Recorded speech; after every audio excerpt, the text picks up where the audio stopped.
Welcome to the Creek this week. Creek Week Creek Week. We're still waiting for the results of our Choco Taco debate. Choco Taco debate. Dude, but we are in agreement on this, that old-fashioned donuts. I don't think we're in agreement. That's where it's at. Come on, don't tell me we can't agree on donuts. Man, it's been a rough time with the staff lately. We really just can't agree on much. There's division in the church. It's all about food. But you know, one of the things we're not in division about, yes, are the names of God. This is true. The series we're in. Yeah. So First week. So let's we're on week 2 now, right? Well, here in the future where we live. In the future where we live, we have just finished week 1. Week 1, right? So let's do this. Let's each tell a story about how one of the names of God or one of the names of Jesus, because he's known by titles, different titles too, how that's impacted our spiritual journey. Since I just sprung that on Alex, I'm going to go first to give you a couple minutes to think about it. I'm good. I got a story whenever. So. All right. Well, I'll still go first because I'm old. So, in the gray. Right. So I think the King of Kings was good. probably, which is a title given to Jesus Christ, was probably one of the most impactful names or titles of God in terms of my kind of personal discipleship, because I came to faith. I didn't grow up in a church home, and I had an encounter with Jesus as a teenager, kind of left the church because of some really bad church experiences. When I came back later as an adult, I had a list of questions because I felt like I'd been hurt and I wasn't sure about the Christian faith. So I was a real earnest seeker. I showed up at the church we were attending with one of those yellow legal pads. I had like 3 pages of questions. And I had a bunch of people who were willing to engage in the questions with me. And so we were talking about Christology, the nature of who Jesus is, the Christ, the Messiah, the one and only begotten Son of God. And I had a lot of questions about his deity. How could he be human and God at the same time? And as we started to work through those things, I was really starting to struggle with the idea of what his job was. Right? What's his purpose in the story of God? Why does he need a son to show up and do what he did? So we moved through the idea of a sacrifice for sin, which is called in some atonement for sin. That's good.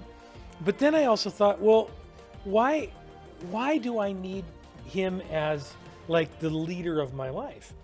And then we started to look at this idea of him being the King of Kings, that God through Christ has all the authority in the universe. So it's not just like he's your really benevolent older brother who took a bullet for you and saved your life. He's your king. And he is rightfully in charge of everything, all the things. So all of a sudden, the whole aspect of who Jesus was opened up to me, not just my Savior and the sacrifice for my sins, but the one who legitimately I owe a salute to. He is in charge of everything that I do, and I owe him my loyalty. He's King of Kings. And because of exploring that idea, it started to round out my idea of who God was. That's so good. You guys may have just heard a bunch of commotion. That's because things happen all the time here at AC3. Donuts. We have donuts. We have kids running around. We got all sorts of things happening. So just want you guys to know that that's a thing. It's all Alex's fault. It's probably my fault. But the name of God that really sticks out to me is Jehovah Jireh. And it's one that a lot of people know. It's God as the provider. But what many people don't know about my story and mine and Bree's story is we've been trying to have a kid for quite some time. And, we were just kind of getting to the point of like, okay, God, like, this might not be something for us. And just remember praying, like, God, just provide for this thing that we can't control, that you can give us. And he did. And so it was just we give total glory to him in the fact that we have a child that's going to be here any moment, any day. And it's just such an amazing thing to say, like, God provided for us in that way. And then obviously God's provided for us in a numerous dozen of other ways, but that was the biggest thing that recently where I was like, Jehovah Jireh, and in the song Jireh, they talk about Jireh, you are enough, and God being enough for provision, for anything. And so for us, it was a really big thing of like, God, if you didn't give us this, you would still be enough. But thank you for doing this for us. And so that was that's my story of. And isn't it interesting too that it connects with you being a father, and that name of God, I think, if I remember right, comes from Genesis chapter 22, right? Where Abraham is called on initially to sacrifice his only son, to give up his only child. Is God enough? And God says, that's right, Abraham, you've proven to me that I am enough. Here's your child back. And he provides a sacrifice. So yeah, it's so good. Good story.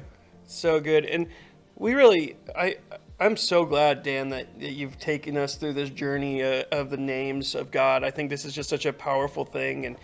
And so I'm really excited for where God leads us through this as a church. And I pray for you guys watching that God would just meet you with these names, that he would meet you where you're at, that he would just come into your heart in places of darkness that you've been hiding away because you've just been afraid of, and that something will be said or something will be talked about, whether it's on a vlog or on a Sunday morning experience where you get to experience that name of God in a new way. Names matter. What is in a name? A lot is in a name. So be sure to check us out all through the month of August. We'll be here online. Church on a Blanket coming up September 4th. September 4. That's going to wrap up this series. It's going to be awesome out at You want to know something cool? Crane Compound. What? It's at the Crane Compound, but what's even cooler is I got a bounce house with a water slide. Boom. Boom. I'm in. I'm going to be on the bounce house. Probably not. It's not that big. I need one of those air compressors just running full time to compensate for the Alex Bouncy. I love you. No more donuts for me. No more donuts for you. The bouncy house.